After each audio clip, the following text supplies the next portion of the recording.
কখনো কখনো জীবনে এত কঠিন সময় আসে, এমন কিছু আমাদের সাথে ঘটে যে আমাদেরকে শেষ করে দেয়। আর আমরা জীবনের কাছে হেরে যাই, হতাশ হয়ে পড়ি। সমস্যা তো জীবনে হাজারো আসে, কিন্তু সেখান থেকে বাইরে বেরিয়ে আসার কোনো রাস্তা আমরা খুঁজে পাই না। আর না তখন কেউ আমাদের কষ্ট বুঝতে পারে, আর না কেউ আমাদের কষ্ট দূর করতে পারে। নিজেকে কীভাবে কন্ট্রোল করবেন? একবার একটি শহরে একটি ধনী লোক ছিল। সে অনেকবার ব্যবসা করতো, তার জীবনে সমস্ত রকমের সুখ ছিল। বিলাসিতা বলতে যা প্রয়োজন তার সব কিছুই ছিল। কিন্তু একদিন তার জীবন এমন সময় আসে, সে তার ব্যবসা অনেকবার ক্ষতি হয়ে যায়, তার সমস্ত সম্পত্তি নিলাম হয়ে যায়।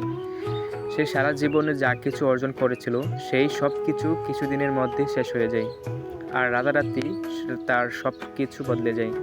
এমন অবস্থায় সে এতটাই ভেঙে পড়ে, সে যেন এই জীবন থেকে ভালো আমি এই জীবনটা শেষ করে দেব, আত্মহত্যা করে নেব। আর সে এটা ভেবেই সে শহর থেকে দূরে একটা পাহাড়ে চলে যায়।